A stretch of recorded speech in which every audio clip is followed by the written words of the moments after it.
সুম্মা ইসতাকামু, এই কথার উপরে তারা স্থির থাকে।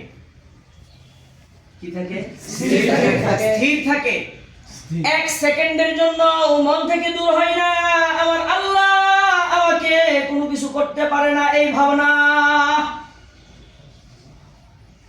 কথা বুঝতেছেন? জি জি। আমি যে সুর দিছি, এক সেকেন্ড পরে কি বোঝা যায়? আর এক সেকেন্ড আগে কেউ ভাবছে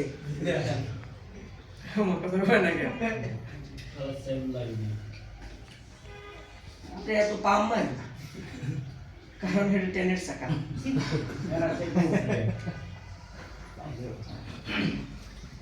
আচ্ছা, সুম্মা ইসতাকামু,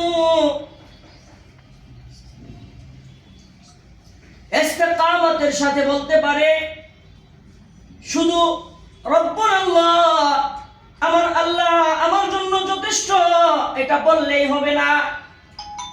আমার আল্লাহ আমার জন্য যথেষ্ট অর্থাৎ আমার আল্লাহর শরীয়ত এর জন্য যথেষ্ট, আমার আল্লাহর শরীয়ত আমার জন্য যথেষ্ট, আমার আল্লাহর কোরআন আমার জন্য যথেষ্ট, আমার আল্লাহর রাসূলের সুন্নাহ আমার জন্য যথেষ্ট। শুধু মুখে বলবা আমার আল্লাহ আমার জন্য যথেষ্ট, নামাজ পড়বা না হবে না, রোজা রাখবা না হবে না, গণতন্ত্রের পিছনে দৌড়াইবা আর বলবা আমার আল্লাহ আমার জন্য যথেষ্ট, তাহলে হবে না।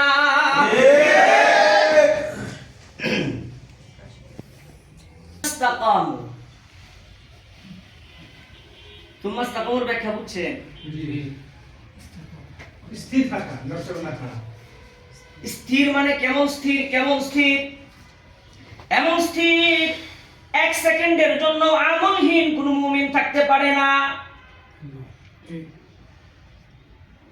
যেখানে এক সেকেন্ডের ভরসা নাই, তুমি বলছো নামাজ এখন পড়বা না, পরে পড়বা, এক সেকেন্ডের ভরসা নাই, দাড়ি এখন রাখবা না, পরে রাখবা, এক সেকেন্ডের ভরসা নাই, আর কয়েকদিন সুদের ব্যবসা করে হজ করে পাক্কা মুমিন হাজী হয়ে যাইবা।